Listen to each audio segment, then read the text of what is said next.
अस्सलाम वालेकुम। मोटो parts Pakistan channel पर खुशामदीद। इस वीडियो में आपको यामाहा YBR के CV कार्बोरेटर की कार्बोरेटर क्लीनर के ज़रिए सफाई करने का तरीका बताया जाएगा। CV यानी कि कांस्टेंट वेलोसिटी कार्बोरेटर। इस पर एक लाइन में छोटे छोटे 5 होल होते हैं, जिसके चोक हो जाने पर मोटरसाइकिल की आइडल से लेकर 25% थ्रॉटल पोजीशन तक फ्यूल और माइलेज अफेक्ट होती है। इसके अलावा कार्बोरेटर में इमल्जन ट्यूब होती है, जिसके गिर्द छोटे छोटे सुराख होते हैं, जिनके चौक हो जाने पर मोटरसाइकिल के 25 से 75% थ्रॉटल पोजीशन तक फ्यूल और माइलेज अफेक्ट होती है। और इसकी सीलिंग में मौजूद ये होल थ्रॉटल के छोड़ने पर फ्यूल सप्लाई करता है। ये इंजन के डिसेलरेशन के दौरान होने वाले बैक फायर और आफ्टर फायर को कम करता है। और कार्बोरेटर के फ्लोट वाल्व के सीट के पीछे एक फ्यूल फिल्टर स्क्रीन होती है, जो कि इंजन में जाने वाले फ्यूल को फिल्टर करती है। इसके चौक होने पर मोटरसाइकिल की फुल थ्रॉटल पर परफॉर्मेंस कम हो जाती है। ये और इनके अलावा कार्बोरेटर में मौजूद तमाम फ्यूल सर्किट फ्यूल में मौजूद एथनॉल की वजह से कुछ अरसे में चोक हो जाते हैं। इसीलिए इन सबको कार्बोरेटर क्लीनर के ज़रिए 1 माह बाद लाजमी साफ़ करें। इस वीडियो में इन तमाम फ्यूल सर्किट की सफाई का तरीका बताया जाएगा और मेन डायफ्राम को वापस लगाते हुए जो इशू आते हैं, जैसे कि ये अक्सर फूल जाती है और अपनी सीट पर वापस नहीं बैठती। इसके अलावा नीडल जेट के लॉक की स्लाइड के साथ क्या अलाइनमेंट होती है, ये तमाम डिटेल आपके साथ इस वीडियो में शेयर की जाएगी। कार्बोरेटर को निकालने से पहले आप फ्यूल वाल्व को ऑफ पोजीशन पर एडजस्ट करें और कार्बोरेटर के ड्रेन प्लग को लूज करके इसमें मौजूद तमाम फ्यूल को बाहर निकाल दें।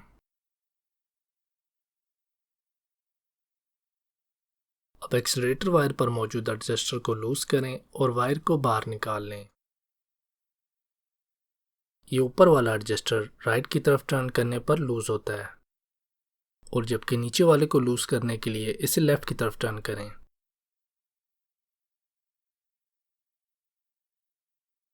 अब फाइनली आप बटरफ्लाई वाल्व को इस तरह लिफ्ट करके इसमें से वायर को बाहर निकाल लें।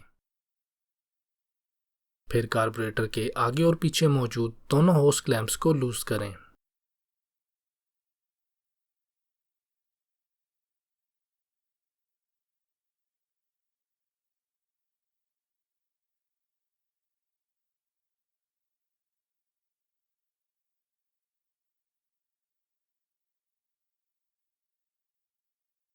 अब कार्बोरेटर को निकालने से पहले आप इसकी डायफ्राम रिमूव कर लें।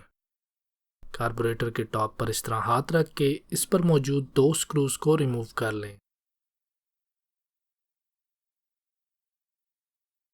और जब ये रिमूव हो जाएं तो आप कार्बोरेटर के टॉप को एहतियात से लिफ्ट करें और इसके पीछे मौजूद स्प्रिंग को बाहर निकाल लें। ड्रेन प्लग से फ्यूल निकाल देने के बावजूद भी कार्बोरेटर के अंदर थोड़ा बहुत फ्यूल होता है। अगर किसी वजह से ये फ्यूल डायफ्राम पर लग जाए तो ये सूज जाती है। फिर वापस इंस्टॉल करते हुए ये अपनी सीट पर आसानी से नहीं बैठती। इसलिए डायफ्राम को कार्बोरेटर को निकालने से पहले रिमूव कर लें।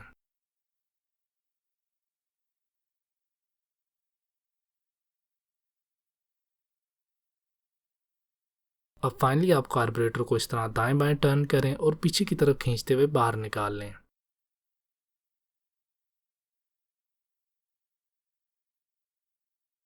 फिर इस पर मौजूद फ्यूल और ब्रीदर पाइप को रिमूव कर लें।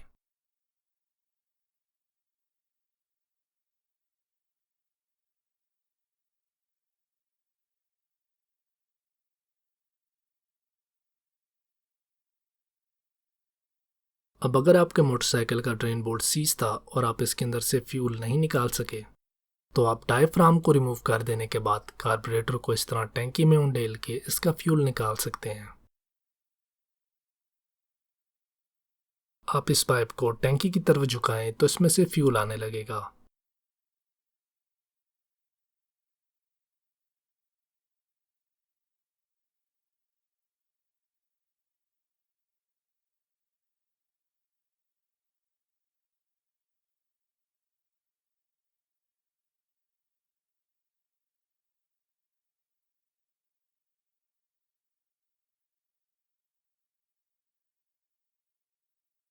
कार्बोरेटर की डिसअसेंबली के लिए आप इसके नीचे मौजूद इन 4 स्क्रूज को रिमूव कर लें। ये अक्सर सीज हुए होते हैं, तो आप इन्हें लूज करने के लिए WD-40 का भी इस्तेमाल कर सकते हैं।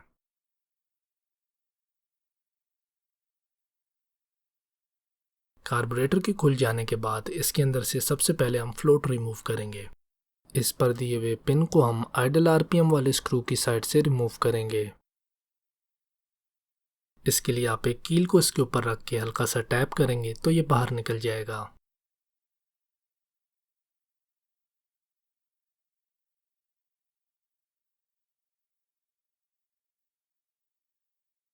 अब आप लॉक पिन को खींच के इस फ्लोट को रिमूव कर सकते हैं।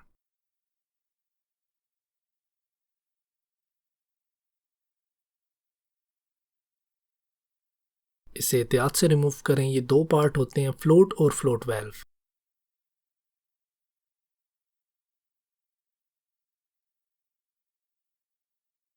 फिर इसके बाद इस पर मौजूद तमाम जेट्स को रिमूव कर लें।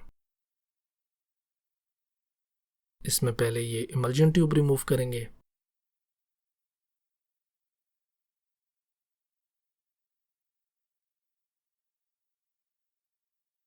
फिर फ्लैट हेड स्क्रू ड्राइवर के जरिए इस पायलट जेट को रिमूव करें। इसके लिए आप ऐसी बिट का इस्तेमाल करें जो इसके ऊपर सही तरीके से फिट आए।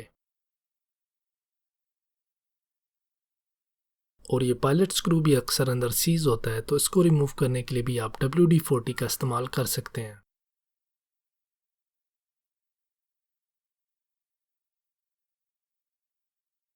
फिर फ्लोट वाल्व सीट को रिमूव करने के लिए इसके साथ मौजूद इस स्क्रू को लूज करें।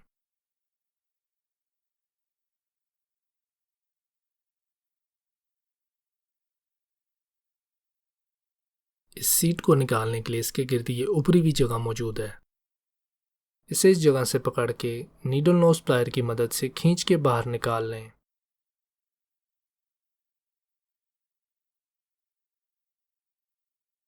इसके पीछे हम देख सकते हैं फ्यूल फिल्टर स्क्रीन बनी हुई है।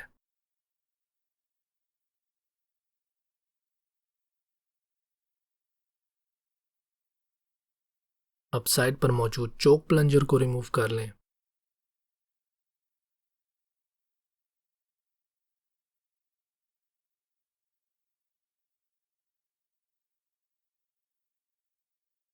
और इसके साइड पर मौजूद कोस्टिंग इनरिचर वाल्व को भी रिमूव कर लें। इसके स्क्रूज भी अक्सर सीज हुए होते हैं, तो इसके ऊपर भी आप WD-40 लगाएं और इसे 10 से 15 मिनट के लिए छोड़ दें ताकि पेनेट्रेटिंग ऑयल इसके थ्रेड्स के बीच में चला जाए। फिर आप इसके कवर पे हाथ रख के इसके स्क्रूज को एहतियात से रिमूव कर लें।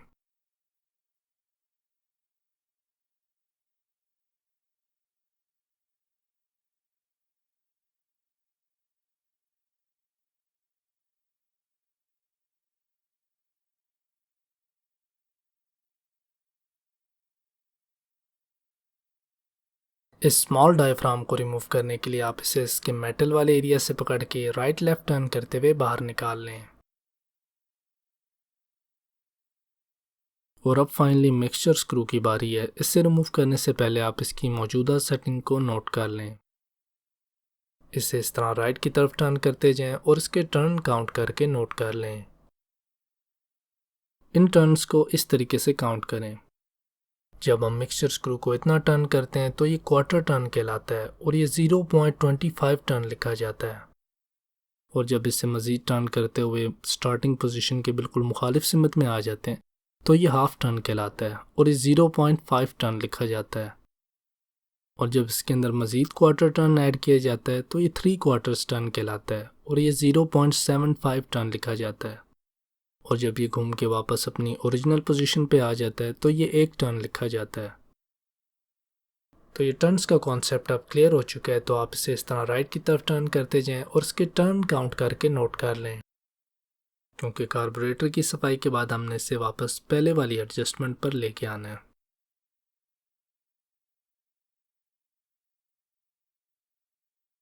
ये हो गया हाफ टर्न,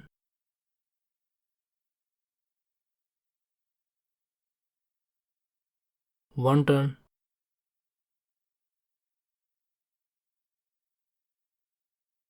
1.5 टर्न,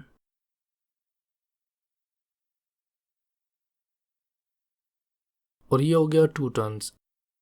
इसकी मौजूदा सेटिंग को आप नोट करके रख लें क्योंकि सफाई के बाद हमने इसे इसी पर एडजस्ट करना है। अब आप मिक्सचर स्क्रू को रिमूव कर लें। इस वक्त कार्बोरेटर के ऊपर से तमाम जेट्स रिमूव हो चुके हैं और इसके तमाम पैसेजेस जहाँ से हवा और पेट्रोल गुजरता है एक्सपोज हैं, और इस वक्त इसकी सबसे ज़्यादा इफ़ेक्टिव तरीके से सफाई की जा सकती है। कार्बोरेटर में इस रास्ते से हवा दाखिल होती है जिससे इसके ऊपर मौजूद डायफ्राम उठता है और कार्बोरेटर में से गुजरने वाली हवा में नीचे मौजूद जेट के ज़रिए फ्यूल मिक्स होता है और इस साइड से एयर फ्यूल मिक्सचर बाहर निकलता है। तो इस सारे फ्लो को हम इसकी उल्टी डायरेक्शन में साफ़ करेंगे। इस तरह इसकी ज़्यादा इफ़ेक्टिव तरीके से सफाई की जा सकती है। इसे स्टार्ट करेंगे हम पहले फ्रंट से और इसके नीचे मौजूद जो मिक्सचर स्क्रू का होल है उसके अंदर पहले स्प्रे करेंगे। फिर जो साइड डायफ्राम की तरफ रास्ता जा रहा है और ये जो चोक वाला होल है इसके अंदर स्प्रे करेंगे। फिर जब बटरफ्लाई वेल्व को लिफ्ट करते हैं तो उसके पीछे मज़ीद 4 छोटे छोटे होल नज़र आते हैं। यहाँ से पायलट जेट के ज़रिए डायरेक्ट फ्यूल आता है, तो हम इसके अंदर भी स्प्रे करेंगे।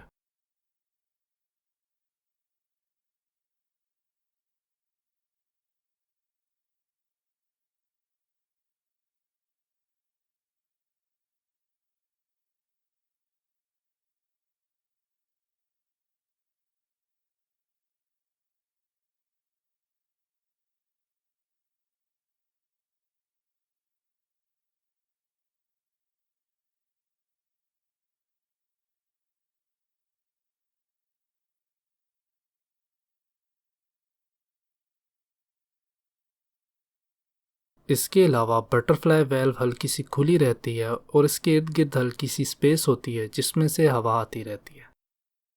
इस हवा गुजरने के छोटे से रास्ते में अक्सर कंबस्शन के दौरान होने वाले बैक फायर से कार्बन इकट्ठा होना शुरू हो जाता है और कार्बोरेटर के थ्रोट में इस तरह कार्बन इकट्ठा हो जाने की वजह से मोटरसाइकिल सही तरीके से आइडल नहीं कर पाता। इस कार्बन को आप इस तरह टिश्यू पेपर की मदद से मुकम्मल तौर पर साफ़ कर सकते हैं।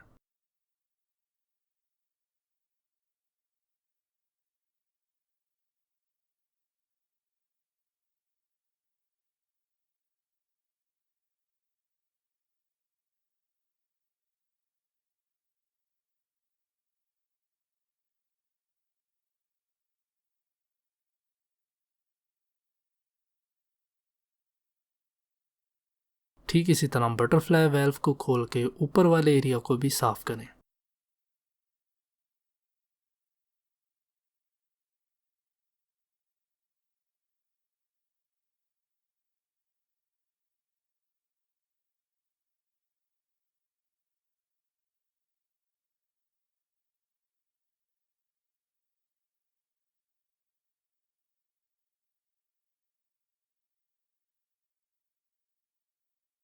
आप इस तरह से इस एरिया को अच्छे तरीके से क्लीन करें।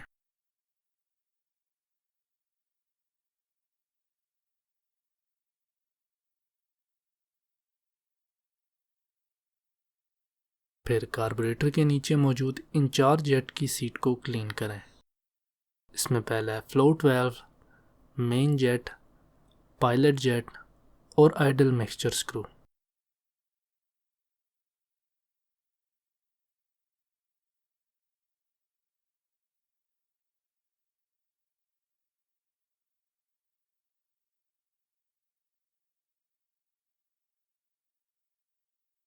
और फिर इसकी इंटरनल बॉडी पे हर तरफ अच्छे तरीके से स्प्रे करें।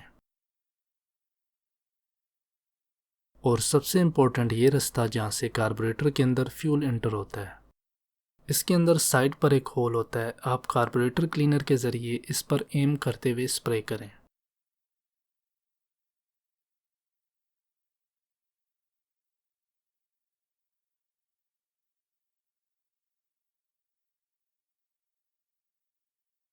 और फिर आखिर में फ्यूल पाइप वाली साइड से इसके अंदर स्प्रे करें। और फिर ये जो पतला सा पाइप है इसके अंदर भी स्प्रे कर दें।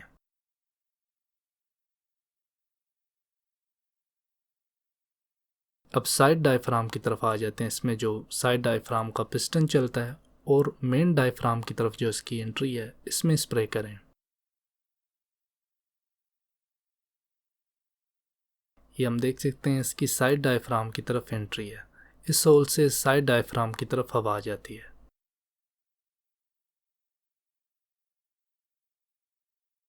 और ये इसका एग्जिट पॉइंट है।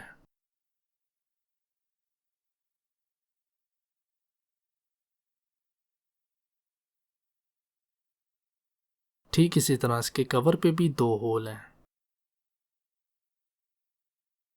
इनमें भी दोनों साइड से स्प्रे करें।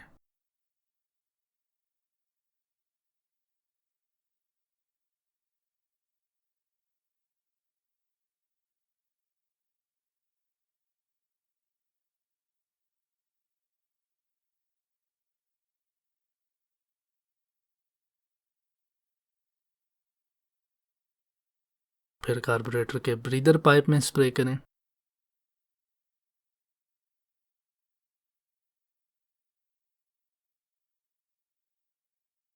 और फिर चोक नॉब वाले सर्किट में स्प्रे करें।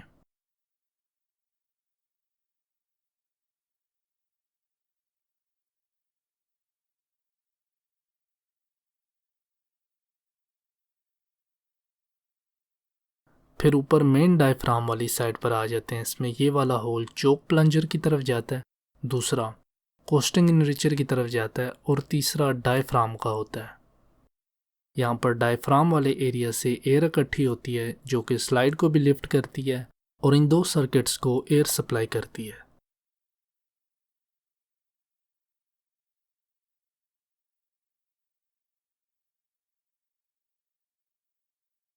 इसमें स्पेशली जो डायफ्राम की सीट है, इसे भी साफ करें।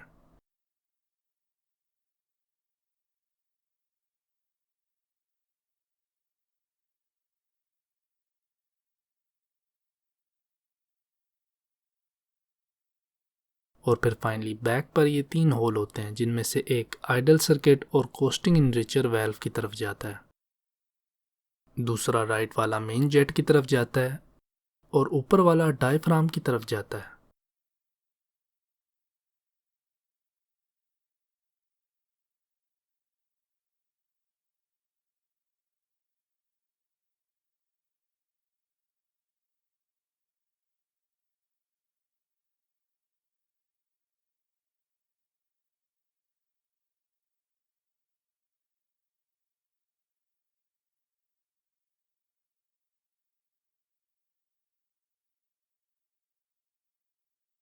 अब आ जाते हैं कार्बोरेटर में मौजूद जेट्स की तरफ। इसमें मेन जेट के ऊपर ये इमल्जन ट्यूब लगी होती है जिस पे छोटे छोटे सुराख होते हैं।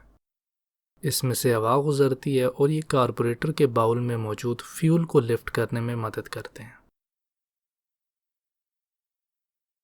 इसे साफ करने के लिए इसके ऊपर मौजूद होल को उंगली से इस तरह कवर करें और दूसरी साइड से कार्बोरेटर क्लीनर से स्प्रे करें, जिससे इसके गिर्द मौजूद तमाम होल्स खुल जाएंगे।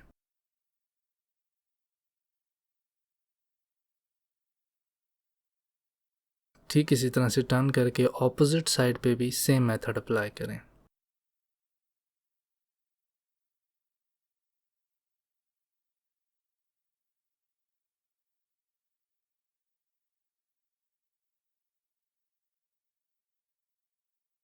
और इसके बाद आप चेक कर लें कि इसके गिर्द मौजूद तमाम होल्स ओपन हो गए हैं। ठीक इसी तरह सेम मेथड से स्लो जेट को भी क्लीन करें और इसके गिर्द जो थ्रेड है इसको भी लाजमी क्लीन करें।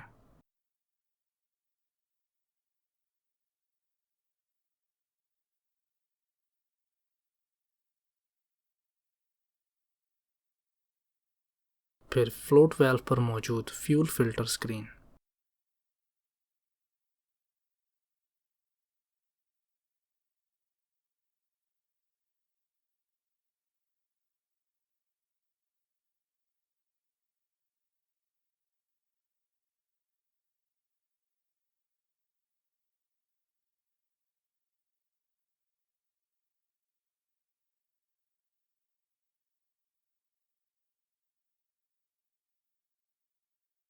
फिर ये चोक नॉब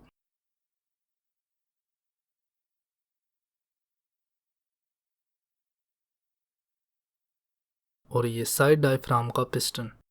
इसे आप इस तरह कपड़े पे कार्बोरेटर क्लीनर लगा के इसे गिर्द से साफ कर लें। इसमें बस ये एहतियात करें कि कार्बोरेटर क्लीनर डायफ्राम पे ना लगे और इसे इर्द गिर्द से मुकम्मल तौर पर खुश्क कर लें। इसके साथ कार्बोरेटर की क्लीनिंग कंप्लीट हो जाती है। इस वक्त कार्बोरेटर में फ्लोट और डायफ्राम के अलावा ये 6 पार्ट्स बाहर हैं, जिसमें है नीडल सीट, चोक प्लंजर,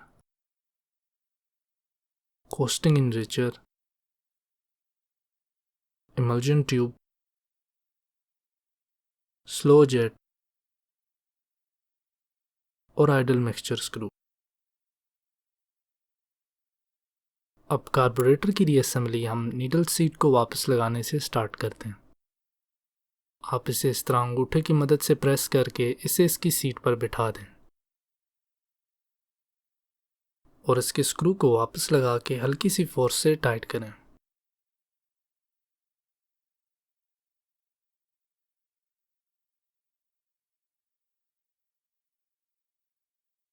फिर इमल्जन ट्यूब और पायलट जेट को भी वापस लगा के इसी तरह ही हल्की सी फोर्स से टाइट करें।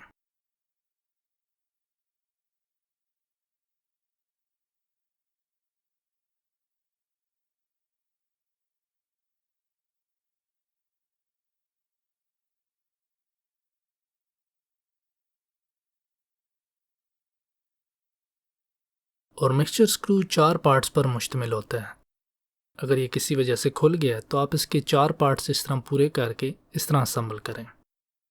इसमें पहला mixture screw, retainer spring, steel washer और ओरिंग।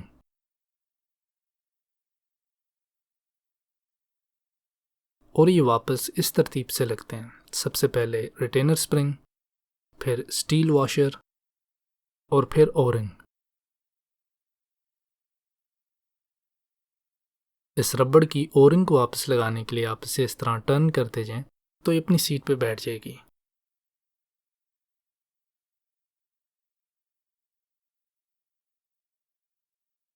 और आप इसे इस पॉइंट तक पुश करें।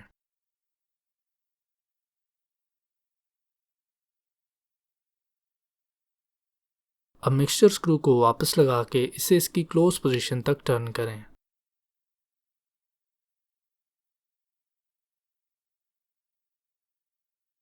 और इसे एहतियात से टर्न करें, इसकी टिप नाजुक होती है जो कि ज़्यादा फोर्स लगाने पे टूट जाती है।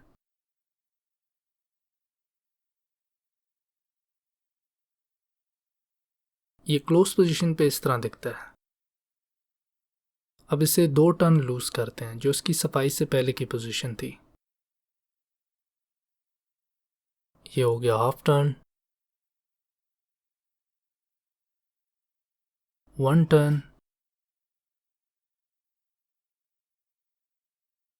1.5 टर्न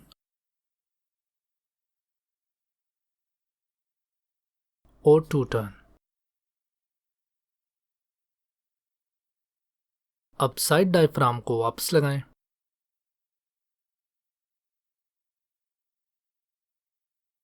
इसे वापस लगाते हुए जो डायफ्राम के किनारे पे होल हैं उसे इस होल से अलाइन करें।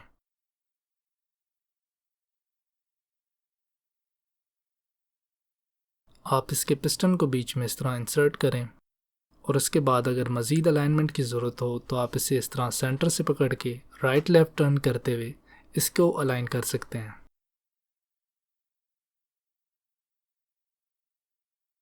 और इसके बाद इसकी डायफ्राम को किनारों से इस तरह हल्का हल्का प्रेस करके इसकी सीट पे बिठा दें।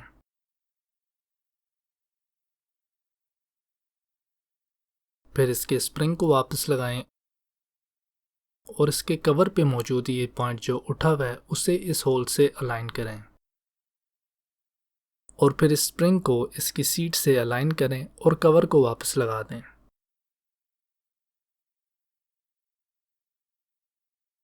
आप इसे इस तरह एक हाथ से काबू करके रखें और दूसरे हाथ से इसके स्क्रू वापस लगा दें।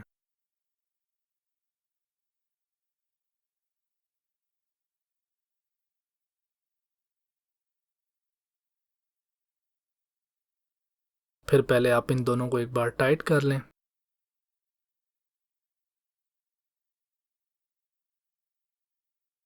फिर आप इसके इस साइड वाले स्क्रू को रिमूव करके ब्रीदर पाइप के होल्डर को लगा के इसे वापस टाइट कर दें।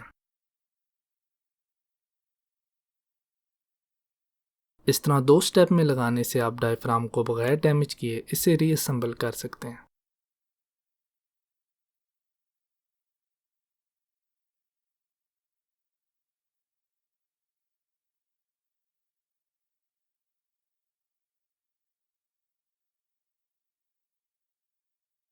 फिर फ्लोट को वापस लगाने से पहले आप फ्लोट वाल्व की कंडीशन चेक कर लें। आप इसके ऊपर मौजूद डैम्पनर स्प्रिंग को प्रेस करके कंफर्म कर लें कि ये सही तरीके से काम कर रहा है।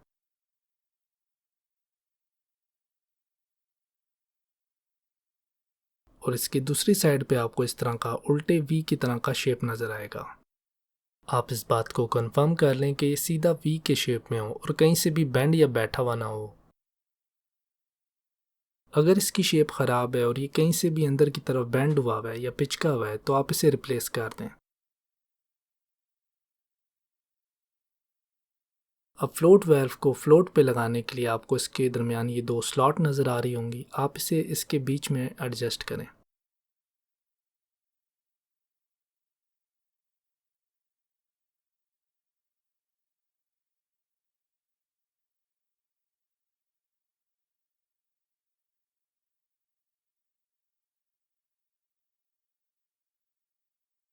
और फिर एहतियात से फ्लोट वाल्व को फ्लोट सीट पे बिठाएं।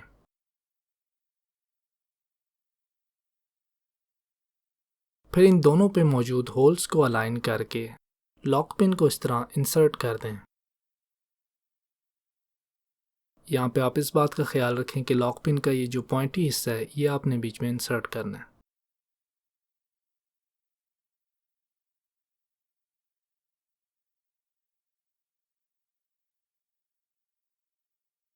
और दूसरी एहतियात आपने ये करनी है कि लॉक पिन को आपने फ्यूल पाइप वाली साइड से इंसर्ट करना है।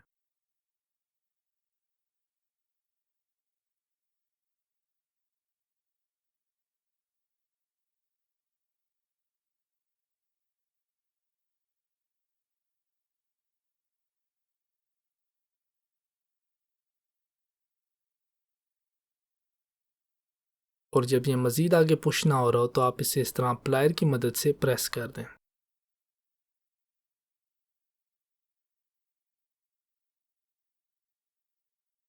अब कार्बोरेटर को बंद करने से पहले आप इसकी फ्लोट हाइट एक बार लाजमी चेक कर लें।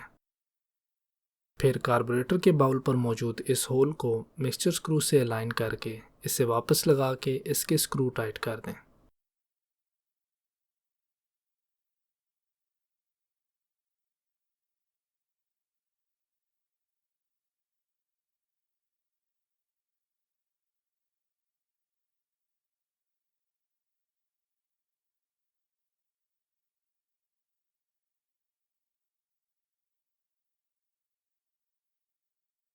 अब बारी है स्लाइड को वापस बिठाने की। आप स्लाइड पर मौजूद इस शेप को बॉडी पे मौजूद शेप से अलाइन करें और इसे इंसर्ट कर दें।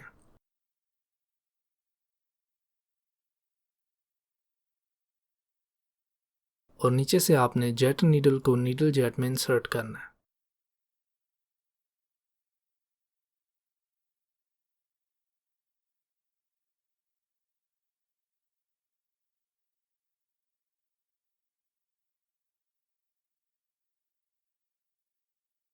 और फिर आप डायफ्राम को इस तरह किनारे से आहिस्ता आहिस्ता प्रेस करते जाएं तो इसके गिर्द जो स्लॉट बनी हुई है उसके अंदर ये बैठ जाएगी।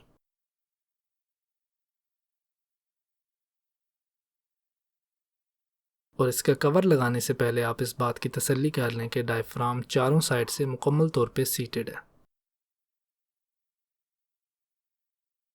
अगर डायफ्राम बेंड हो रही है और अपनी सीट पे सही तरीके से नहीं बैठ रही, इसकी वजह नीडल पे मौजूद लॉक की गलत अलाइनमेंट होती है या फिर नीडल खुद टेढ़ी हो चुकी है जिसकी वजह से स्लाइड का एंगल टेढ़ा हो जाता है। ये आप देख सकते हैं नीडल के ऊपर मौजूद जो लॉक है इसके ऊपर ये एरो का निशान है। इसको आपने स्लाइड पे मौजूद इस होल से अलाइन करना है। स्लाइड को डिसअसेंबल करने के लिए आप इस तरह नीडल के गिर्द कपड़ा लपेट लें और स्लाइड की ओपनिंग पे इस तरह उंगली रख के इसे कवर कर दें।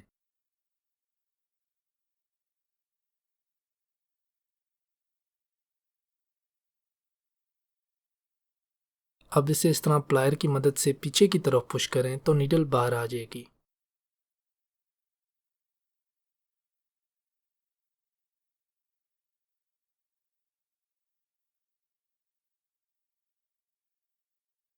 ये नीडल जेट 5 पार्ट्स पर मुश्तमिल होता है। आप इसके 5 पार्ट्स पूरे कर लें।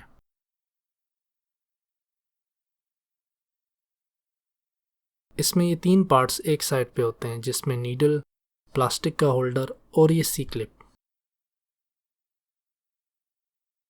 और इसे वापस लगाने की ये तरतीब है कि इसके ऊपर ये स्प्रिंग आ जाता है और उसके बाद फिर ये लॉक लगता है।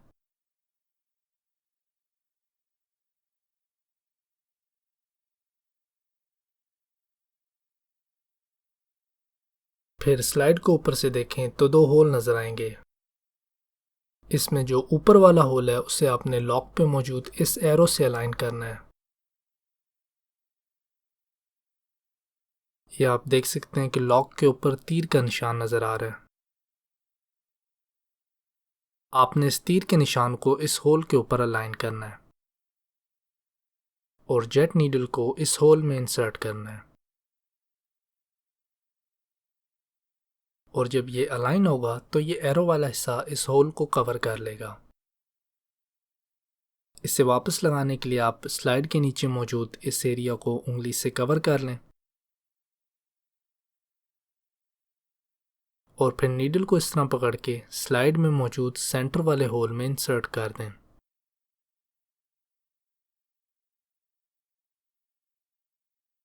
और एक बार इसे फिर अलाइन करें और फिर इसे अंदर की तरफ प्रेस कर दें और फिर इसे स्क्रू ड्राइवर की मदद से हल्की सी फोर्स से अंदर की तरफ पुश कर दें। और इस दौरान आप नीडल को दूसरी साइड से आस्ता आस्ता नीचे की तरफ गाइड करते जाएं। और ये एंड पे अपनी सीट पे इस तरह बैठ जाएगा। आप इसे एक बार फिर स्क्रू ड्राइवर की मदद से हल्का सा पुश करें और इस बात को कंफर्म कर लें कि ये मजीद आगे पुश नहीं हो रहा और अपनी सीट पे बैठ चुका है।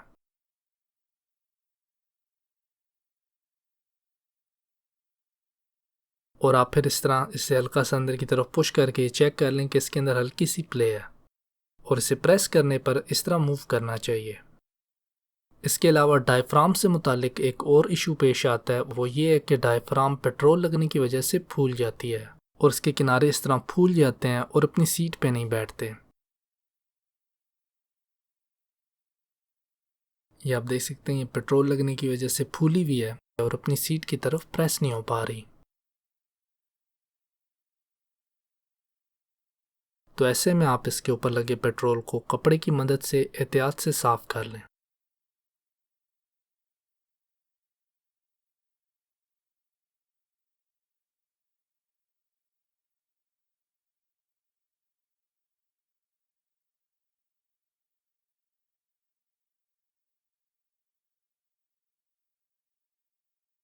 और फिर इसकी डायफ्राम वाली साइड को कपड़े के ऊपर रख के 1 घंटे के लिए खुश्क होने के लिए छोड़ दें। और जब ये दोबारा श्रिंक हो जाएगा तो आप इसे इजीली इंस्टॉल कर सकते हैं।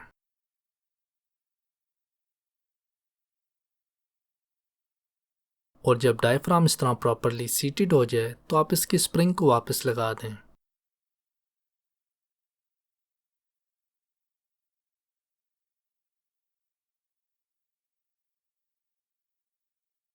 और इसके कवर पे मौजूद इस नॉब को बॉडी पे मौजूद इस डिम्पल से अलाइन करें और डायफ्राम पे मौजूद इस स्प्रिंग को इसकी सीट में इंसर्ट करते हुए इसके कवर को वापस लगाएं।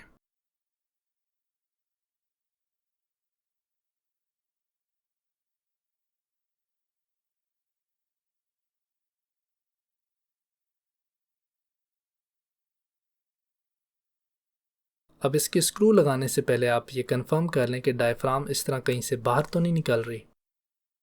अगर डायफ्राम कहीं से इस तरह बाहर झांक रही है तो आप इसके कवर को रिमूव करें डायफ्राम को उसकी सीट पे वापस एडजस्ट करें और फिर कवर लगाएं। डायफ्राम से मुतालिक दो एहतियात हैं कि एक तो इसकी प्रॉपर सीटिंग की जाए और दूसरा ये कहीं से भी लीक ना हो रही हो। फिर आप इसके टॉप कवर को पकड़ते हुए इसके स्क्रू लगाएं और इसे एक मुनासिब फोर्स से टाइट कर दें।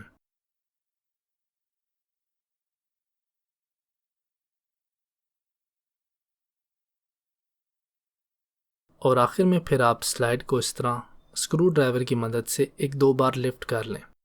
इस तरह करने से डायफ्राम अपनी रेंज ऑफ मोशन कंप्लीट कर लेता है और डायफ्राम को खोल के जब वापस लगाया जाता है तो मोटरसाइकिल कुछ देर के लिए मिसिंग करता है, तो वो इशू नहीं पेश आएगा। अब कार्बोरेटर को वापस लगाने के लिए आप इसका साइड कवर रिमूव कर लें। इसे खोलने के लिए आप 10 mm का टी स्पैनर यूज़ करें।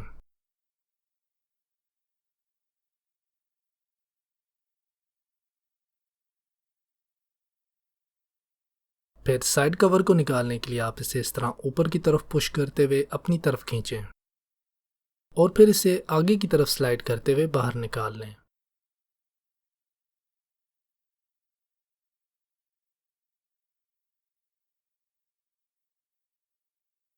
कार्बोरेटर के फ्रंट होस को करीब से देखने पे आपको इसके अंदर एक ग्रूव नजर आएगा। कार्बोरेटर को वापस लगाते हुए आपने इसे इस पॉइंट तक पुश करना है।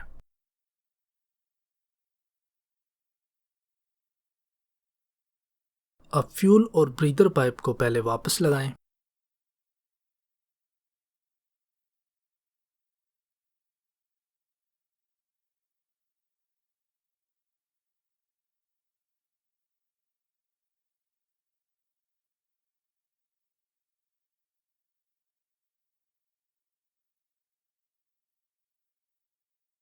ये फ्यूल पाइप अक्सर खिंच के उतर जाता है, तो आप इसे इस साइड से वापस आसानी से लगा सकते हैं।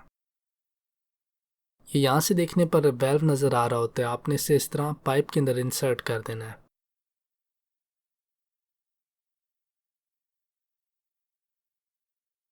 अब पहले आप इसके बैक वाले होस क्लैंप को लगाएं। आप इसे इस तरह राइट लेफ्ट टर्न करते हुए आसानी से इंसर्ट कर सकते हैं और फिर सेम मेथड से फ्रंट होस क्लैंप को भी इंसर्ट करें।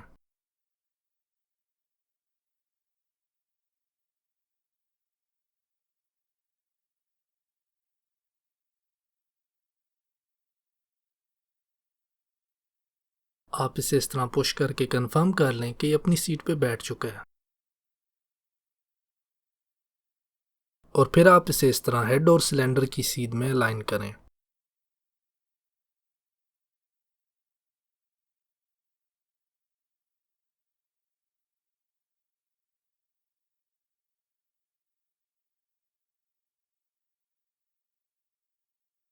अब आप कार्बोरेटर को आगे की तरफ पुश करके रखें और इसके स्क्रू को टाइट कर दें।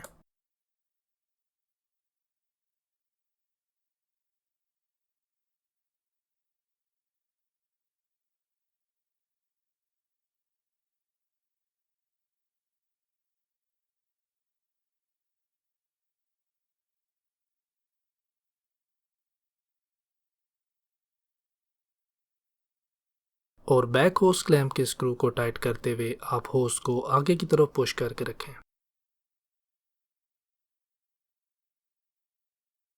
फिर ये चेक कर लें कि ये मजबूती से अपनी सीट पे बैठा हुआ है।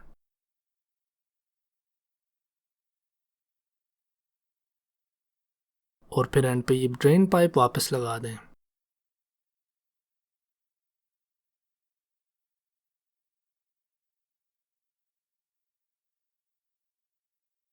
फिर एडजस्टर वायर को वापस लगा के इसके नट को टाइट कर दें।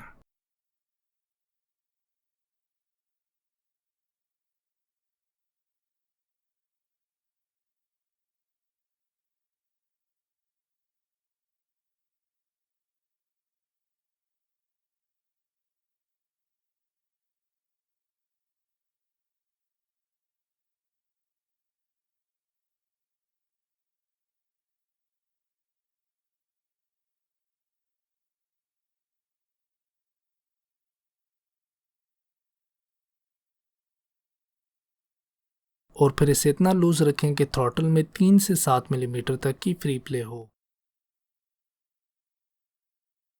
और ये प्ले रखना ज़रूरी है क्योंकि इस तरह ना करने पर हैंडल टर्न करने पर इंजन आरपीएम बढ़ते हैं। और साइड कवर से मुतालिक ये कॉम्प्लिकेशन पेश आती है कि इसे जब भी रिमूव करते हैं तो साथ में ये रबड़ की सील भी बाहर आ जाती है। इसे वापस लगाने के लिए इसकी ये थिक वाली साइड को आप इसकी सीट में इंसर्ट करें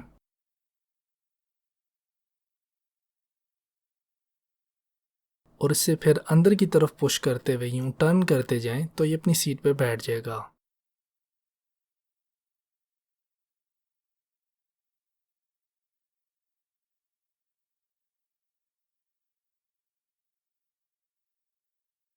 अब साइड कवर को वापस लगाने के लिए आप सीट के नीचे मौजूद इस हुक को कवर पे मौजूद इस स्लॉट से अलाइन करें और फिर इसे लेफ्ट की तरफ पुश करें और इस टैब को इस रबड़ की सील से अलाइन करते हुए अंदर की तरफ पुश कर दें।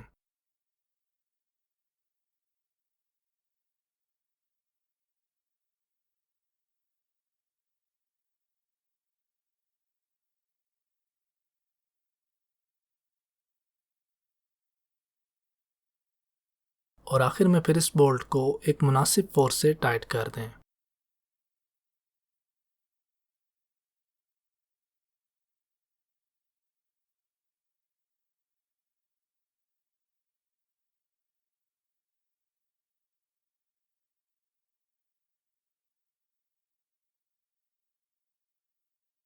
वीडियो को एंड तक देखने का शुक्रिया। अगर आपको ये वीडियो पसंद आई है तो इसे लाइक करें और शेयर करें और मज़ीद इस तरह की इन्फॉर्मेटिव वीडियोस के लिए हमारे चैनल को सब्सक्राइब करें और पेज को फॉलो करें।